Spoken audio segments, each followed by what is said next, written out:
Hi guys, Mojave, Arrma. Have you got one? Well, you're probably going to want to know how to rebuild the shocks. Very important thing, probably the biggest thing that will change the handling of the truck. So, in this video, we are going to take the shocks off and completely strip them down and show you how to completely rebuild them, change the seals and everything. So watch on and see what we do.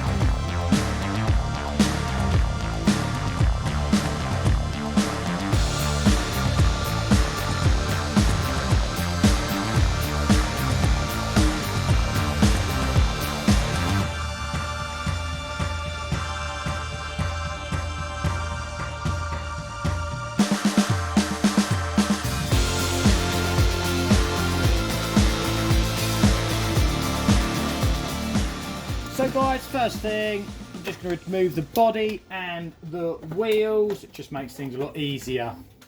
As you see, this truck is raw. It has it literally as it came off, so it hasn't been cleaned at all. So wheels off. Next thing is we're just going to remove all four shocks from there. Simple nut and bolt arrangement at the top and bottom. It's not particularly difficult. Right guys, so we've got the shocks off the car. I've cleaned them all up, 3 of them.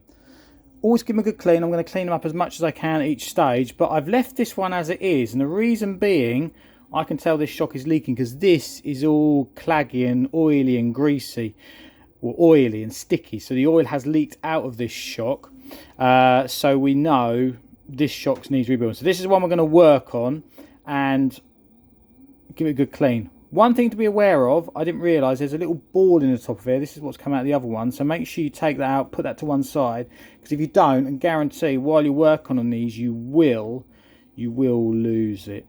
So what I'm going to do, first of all, I'm going to remove the spring cap. There's the spring, see all this dirt and rubbish coming off here.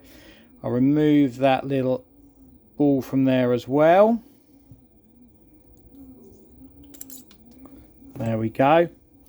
And to see how much oil I've got in this, what you can do, if you turn the shock up this way, you'll feel how far you can push it down before you get some resistance to damping. And I can feel there's hardly any oil in this, so the seals in this must be shot. So we're going to need seal rebuild kit for this.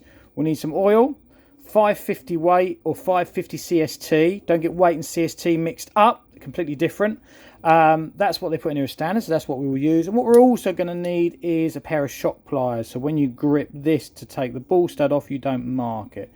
But what I'm going to do now, I'm just going to give this all a good clean up so we're not getting oil everywhere, and then we will commence the strip down. Right guys, so we have cleaned this shock up off camera, springs all nice and clean. Now, obviously these shocks are the same front to rear in construction, but the size is different, so make sure you don't mix your springs up. And there's the spring cup has just been nicely cleaned up. So the first thing I'm going to do is I'm going to undo this shock cap.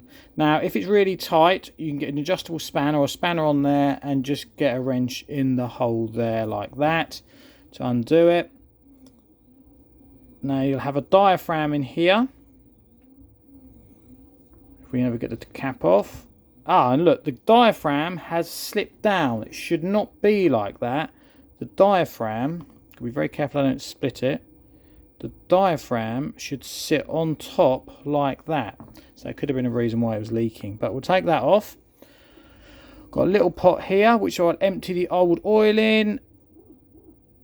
Now there would normally be a lot more than that. Some people reuse the oil. That oil's not that discoloured. But I'm going to discard that and put fresh in there. So the next stage is we will remove this eyelet. Let's move those bits to one side. Now, when you've got shock pliers, you can grip them right at the end there and it doesn't mark it. If you haven't got shock pliers, you can use some side cutters and then clamp it right as close as you've gone to there. What you don't want to do is scratch the shaft. This shaft has got a few marks in it already. That looks like more from use and damage rather than anything else. So we're going to take that all the way off, put that to one side, and then carefully push this through got some more oil coming out. We'll empty it out onto there. And there is our piston and shaft. So you'll see people sometimes people drill out these holes. The number and size of holes affects your damping performance. Again, I'm just going to leave it as stock because I'm relatively happy with it as stock. But what we'll do now, we will have a look at the seals in this, which I think is where the problem lies. Now the seals are in this part here. I was hoping to be able to undo that without any pliers, but clearly not. So we'll use my shock pliers again. So there we go. I've just undone that seal off camera. What I did, I used the shock pliers, and then I had an adjustable spanner on the end there and just turned it. It was quite tight, but this is where I expect the problem to be. You probably won't be able to see the problem. It will just be a case of having to replace with new. So we'll take that off there like that. Right, so the makeup of this shock is you've got, so there you can see the makeup of this shock is simple. It's an O-ring, washer, O-ring, and they just go in there. So what we're going to do, we're going to get some new ones of those, put them in there and see how it works. But there is a tip to when you put this together, because you can mess it all up when you put it back together. Right guys, we've had another bit of a clean up. It's a very oily job, this, and you get messy in it. Great fun. So one bit I didn't show you, there is actually a little stepped washer that goes in the end cap here. So we've got a new one of them. We shall push that into there like so. So just make that sure that seats in there. It should be level. Then we've basically got to just put the O-rings back in here. Now this is where you've got to make sure that you don't mess up and damage these. You want to oil these when you put them in. Now, or grease. The best thing for this is actually associated green slime. Haven't got any to hand, so I'm just going to use some of the shock oil I'm going to use. But I'm just going to put quite a bit on here just to help them seat. And you'll see why else in a minute. So I'll put a little bit on there. Just got it everywhere with my hands. That on there like so. Then we're going to screw this on here. I'm not going to tighten it up completely. I'm just going to do it finger-ish tight. We'll just put that to one side. Now, the shock shaft. If you want to take this to bits, you've got a little nut on here. If we find the right spanner. This one's not very tight at all. It is a nylock, although not too convinced how good a nylock it is. And what you will see on the back of here is a washer. What that does, two things, that stops the piston pulling out of here. If you can imagine, if you have a long bit of suspension drop and you haven't got limit straps, it prevents it or makes less chance of it pulling out of there. It also helps to prevent hydro lock. So we put that back on there. What you can also do here is actually put some thread lock on there. I'm not going to. I'm actually just going to get a new one of these nylocks. But if you want to, put a bit of thread lock on there. But make sure this is completely degreased and leave it to dry before you put your shock back together. Otherwise, the thread lock doesn't do any good. If this was a racing truck, I would thread lock it. But I say I've just put a new nylock on there. And again, we can grip this with our pliers and snug that up. Now guys, this is the point where you can undo all of your good work. Grease or oil the end of your shaft. Even what I could do, actually what I would do is dip it in the pot of oil that you had. Make sure you've got a nice amount of oil on that thread. Because if it isn't, when you push it through here, you will tear those new O-rings. And even just turn it, just very gently feel it through there. And you'll see when it comes out there, there's oil on the end of it. Doesn't matter, but that's gone through there now. So we're happy with that. Feel that that piston is moving freely, because if your shaft's bent, it won't move up there. And also, if you've got any marks on your piston itself, you'll feel it graunching and grating. You need to replace it. But that feels nice and smooth. What I'm just going to do now is I am going to tighten up the shock seal housing like that. and then we'll just grip that on there and tighten that up. Just a good snug tightness. Right, so I'm trying to keep this area as clean as possible, but the last job for this part, or for the shock, what's it called, shaft, is just to put the eyelet back on. So we'll grab that with our shock pliers again. If you haven't got any, clamp it as near as you can to the thread, and then we'll just do that up so it's tight like so. Right guys, so what I've got here, I've actually got a shock stand to put my shock in. I'll show you why in a minute.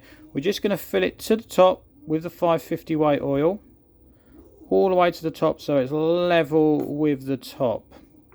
Then we're going to slowly, if you can see that, slowly push it up and back down, and that way we'll release any trapped air.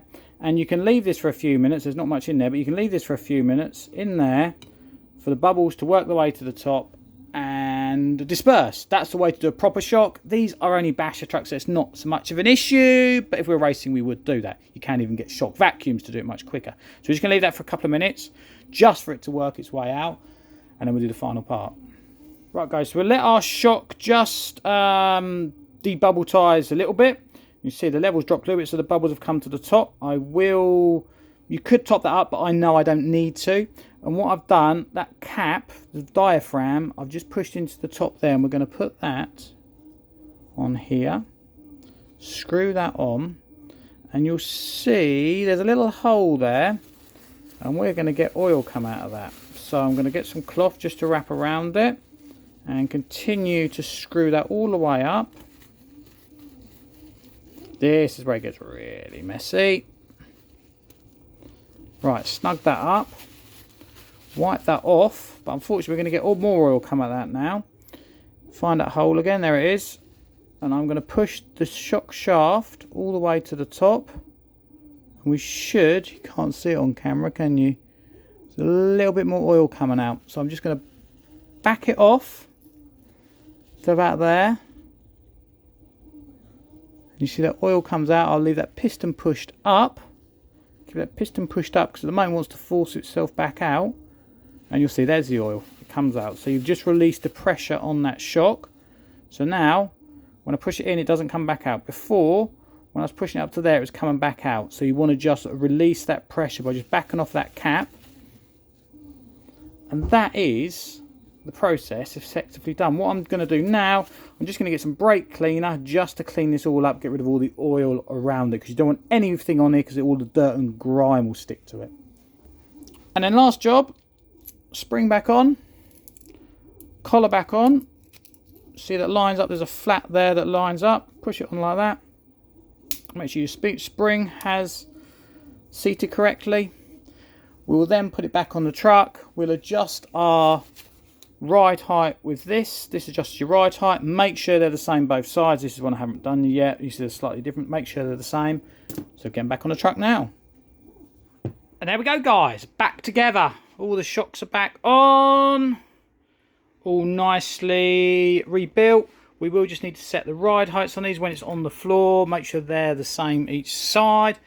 Look, the sun's even come out, ready for us to give it a quick bash. Check it's all working. And yeah, so that is how you rebuild the shocks on a Mojave.